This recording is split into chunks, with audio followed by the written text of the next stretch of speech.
Assalamualaikum warahmatullahi wabarakatuh.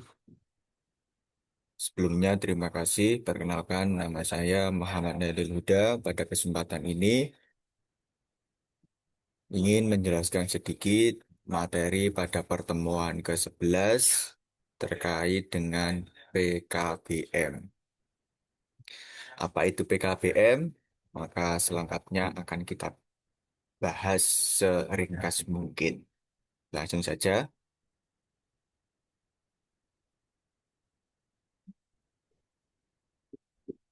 Nah, pengertian daripada PKBM yang dimaksud dengan PKBM itu adalah Pusat Kegiatan Belajar Masyarakat yang disingkat kemudian dengan sebutan PKBM.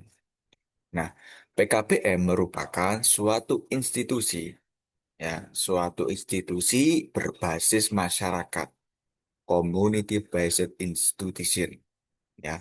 Jadi PKBM itu berasal, ya, berangkat, ya, diciptakan, ya, oleh masyarakat. Kemudian untuk juga peruntukannya juga untuk masyarakat, ya. Jadi PKBM ini bisa kita ambil garis besarnya adalah inisiatif masyarakat. Untuk apa? Untuk peningkatan mutu pendidikan melalui proses pembelajaran. Jadi itu yang dinamakan PKBM. Nah, kemudian fungsi PKBM dalam pendidikan Islam luar sekolah setidaknya ada beberapa hal. Yang pertama, fungsinya adalah memberdayakan, memberdayakan masyarakat agar memiliki peluang yang sama untuk belajar agama terkait apa saja, ya, yang pada intinya nanti sesuai dengan yang mereka butuhkan. Sehingga dari ini memberikan kesempatan bagi semua warga masyarakat tanpa membedakan statusnya, baik dari segi sosial, budaya, dan lainnya, untuk memperoleh layanan pendidikan dapat mengakomodir berbagai keragaman yang ada di masyarakat. Itu yang pertama. Yang kedua adalah meningkatkan kualitas pengetahuan agama masyarakat.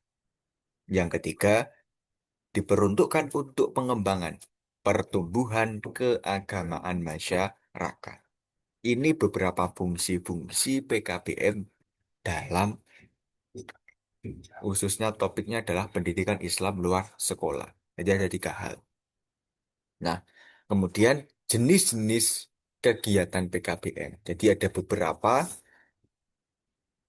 jenis-jenis PKBM yang ada di masyarakat.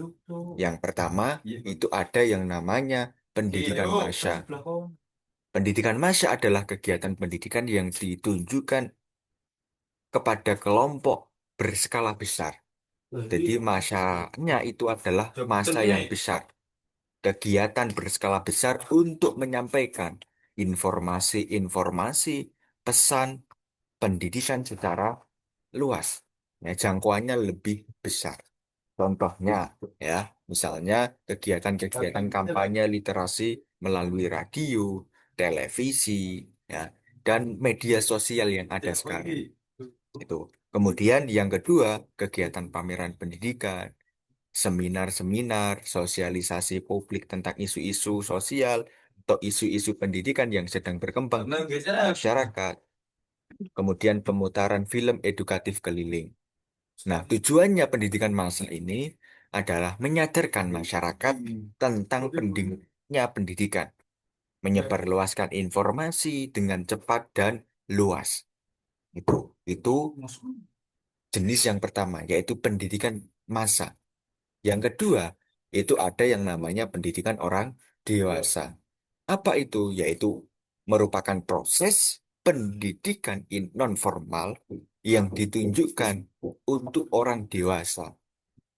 Agar mereka apa? Agar mereka dapat meningkatkan, ya, pengetahuan, keterampilan, sikap yang relevan dengan kehidupan dan pekerjaan mereka. Itu jadi sebuah proses yang kemudian peruntukannya adalah kepada orang-orang dewasa untuk meningkatkan kemampuannya, kapabilitasnya. Ya, tentu yang paling urgent adalah menunjang hal-hal yang berkaitan dengan pekerjaan mereka. Contohnya, misalkan pelatihan-pelatihan keterampilan kerja, baik itu menjahit, kemudian pertanian, wirausaha, dan lain sebagainya. Kemudian pendidikan keluarga, kesehatan, atau parenting, dan lain sebagainya. Tujuannya untuk apa pendidikan orang dewasa ini? Adalah memperdayakan orang-orang dewasa lebih man- mandiri. Yang kedua, meningkatkan kualitas hidup mereka. Ya, sehingga setelah kualitas hidup itu meningkat, kemampuan berpartisipasinya dalam masyarakat juga akan berdampak lebih lebih besar. Oh, itu pendidikan orang dewasa jenis yang kedua. Yang ketiga, itu ada jenis pendidikan perluasan. Yang dimaksud pendidikan perluasan adalah kegiatan belajar yang memperluas jangkauan, ya, memperluas akses pendidikan bagi mereka yang mungkin tidak terlayani oleh pendidikan formal yang ada, termasuk program setara sekolah. Apa contoh yang ada sekarang? Ya, misalkan paket A, paket B, dan paket C. Nah, ini merupakan contoh-contoh kegiatan pendidikan berbasis perluasan. Ya, itu tujuannya siapa? Tujuannya ya tadi memberikan kesempatan, memberikan kesempatan paling tidak, ya, secara sederhananya adalah memberikan kesempatan yang kedua, ya, bagi yang mungkin, ya, golongan mereka yang mungkin tidak mampu untuk melanjutkan pendidikan di sekolah formal atau putus sekolah ataupun belum memiliki kesempatan, ya, untuk mengenyam pendidikan di tingkat formal yang ada, ya. Kemudian yang kedua, yaitu menyediakan alternatif pendidikan yang fleksibel dan itu juga setara. Maksudnya setara adalah sesuai dengan pendidikan formal yang ada di sekitar kita itu atau yang berlaku di negara kita. Kemudian yang keempat, jenis yang keempat ada yang namanya pendidikan masyarakat. Ya, yang dimaksud pendidikan masyarakat di sini adalah mencakup seluruh kegiatan belajar yang memang dirancang oleh dan untuk masyarakat. Berdasarkan apa? Berdasarkan kebutuhan lokal. Ya, kebutuhan lokal dan konteks budaya setempat. Jadi sesuai, iya, selaras dengan kebudayaan yang ada di masyarakat tersebut. Contohnya, ya, pelatihan berbasis potensi lokal, ya, kerajinan tangan. Ya, mungkin kalau di daerah ini itu adalah pertanian, bisa pelatihan pertanian organik, ya. Kemudian juga misalkan kursus-kursus bahasa Inggris, kursus teknologi informasi, informatika, ya, untuk masyarakat agar eh, juga memiliki keterampilan, ya, yang lebih baik khususnya di dunia TIK, ya, pendidikan lingkungan, kebencanaan, ya. Ini adalah berbasis, ya, memang hal itu dibutuhkan oleh masyarakat untuk meningkatkan keterampilan di dalam suatu kelompok masyarakat tersebut. Sehingga secara secara umumnya nanti masyarakat tersebut dalam ketika sudah menerima pendidikan tersebut bisa meningkat.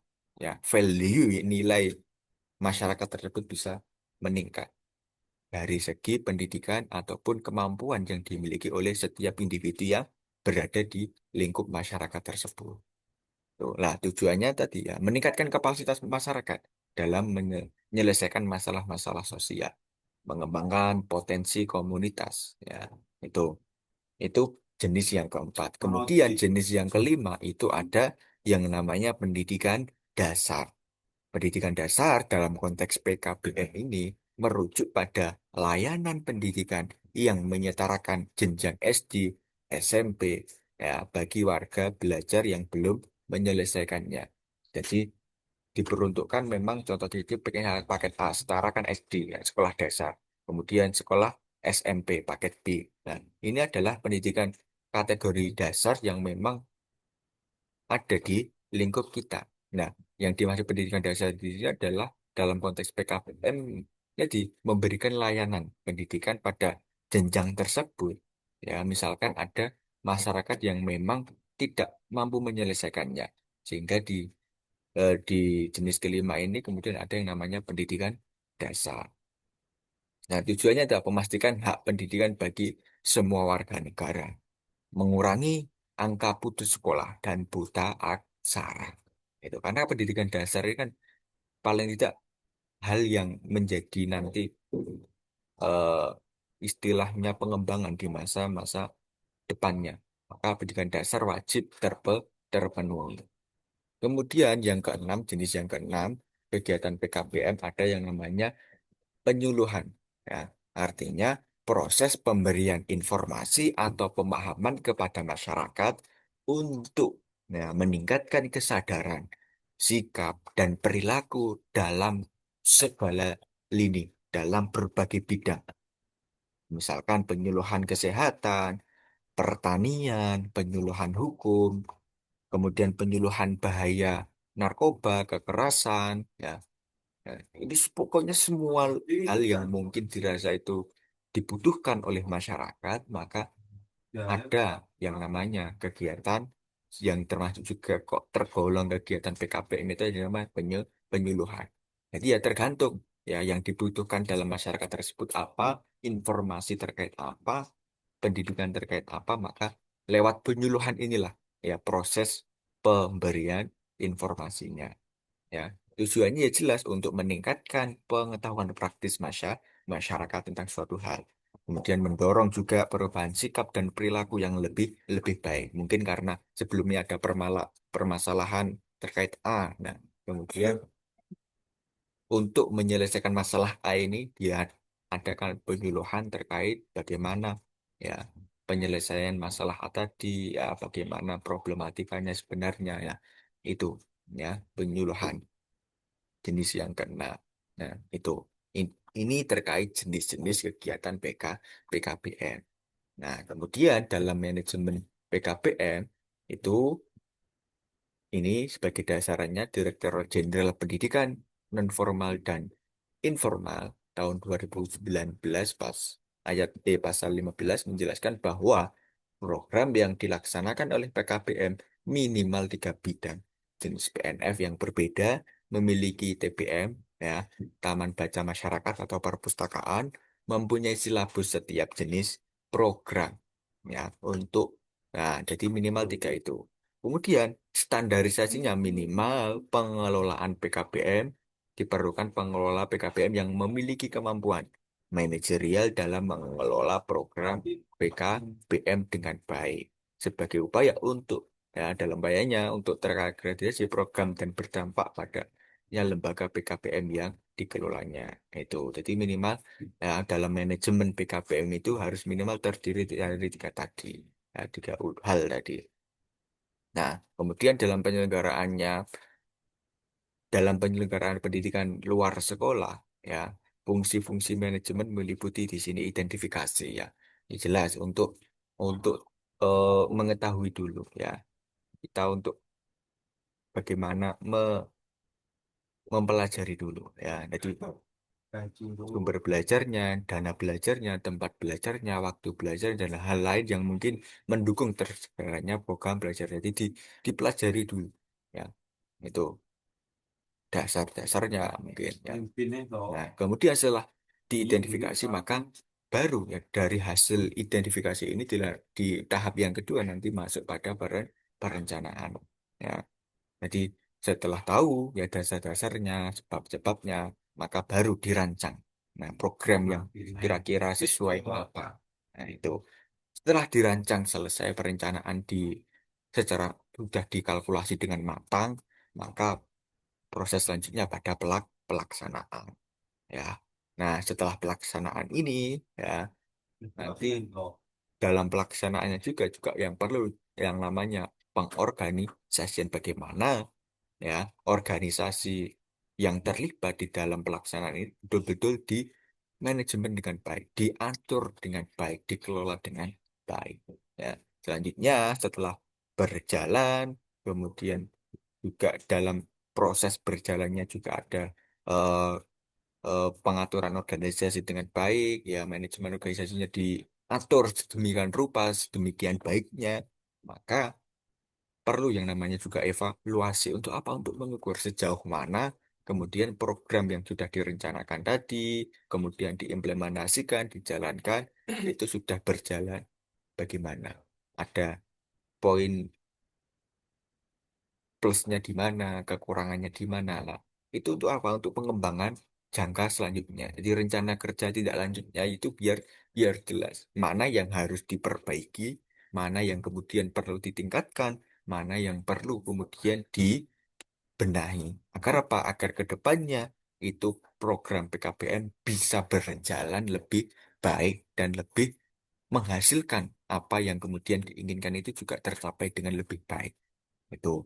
Jadi itu ya sedikit penjelasan dari saya, kurang lebihnya mohon maaf. Saya akhiri. Wallahu muwaffiq ila aqwamit thoriq. Wassalamualaikum warahmatullahi wabarakatuh.